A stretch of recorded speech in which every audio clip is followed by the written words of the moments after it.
Overtime please. Overtime टाळा, आरोग्य सांभाळा. आयटी कंपनीची कर्मचाऱ्यांसाठी अलर्ट सिस्टीम. भारतीय तरुणांना आठवड्यातून 70 तास काम करण्याचं आवाहन इन्फोसिस कंपनीचे संस्थापक NR नारायण मूर्ती यांनी केलं होतं. त्यावरून सर्व स्तरावर तीव्र प्रतिक्रिया उमटल्या होत्या. त्याच कंपनीने कर्मचाऱ्यांना दिवसातून 9.25 तासांपेक्षा जास्त काम केल्यास इशारा देण्याचं धोरण आखलंय. त्यासाठी इन्फोसिसनं एक स्वयंचलित प्रणाली तयार केली आहे. पाहूया ती कशी काम करते. प्रत्येक कर्मचाऱ्याच्या कामाच्या तासांचं निरीक्षण केलं जातं. घरून काम करणाऱ्या कर्मचाऱ्यांना विशेष सूचना दिली जाते. 9 तास 15 मिनिटांपेक्षा जास्त काम केल्यास ऑटोमॅटिक अलर्ट होतो. HR विभागाकडून कामाबाबत कर्मचाऱ्यांना तपशीलवार मेल केला जातो.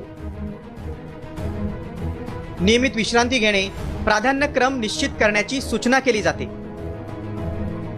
दिवसा ब्रेक घ्यायला विसरू नका. कामाचा ताण वाटत असेल तर मॅनेजरशी बोला. ऑफिस वेळेनंतर मेसेज आणि कॉल्स पासून दूर राहण्याचा सल्ला दिला जातो. आरोग्यासाठी आणि व्यावसायिक यशासाठी संतुलित जीवन महत्त्वाचं असल्याचं कर्मचाऱ्यांना पटवून सांगितलं जातं. अनियमित खाण्याच्या सवयी, कमी झोप आणि ताणतणाव यामुळे तरुण व्यावसायिकांमध्ये हृदयविकाराचा धोका वाढतोय. इन्फोसिसचे सध्याचं नेतृत्व आता आरोग्य आणि संतुलनाला प्राधान्य देत आहे, जे भारतीय IT उद्योगातील बदलत्या मानसिकतेचं प्रतीक आहे. हे धोरण केवळ एका कंपनीचा अंतर्गत निर्णय नाही, तर संपूर्ण IT क्षेत्रासाठी एक उदाहरण आहे. जेनपॅक्ट, TCS सारख्या कंपन्या आता कर्मचाऱ्यांच्या कामाच्या तासांबाबत आणि ताणतणावाबाबत नवीन मार्गदर्शक तत्व बनवत आहेत. कामाचं प्रमाण नव्हे, तर कामाची गुणवत्ता आणि कर्मचाऱ्यांचं आरोग्य हे आधुनिक भारताचं प्राधान्यक्रम बनतंय.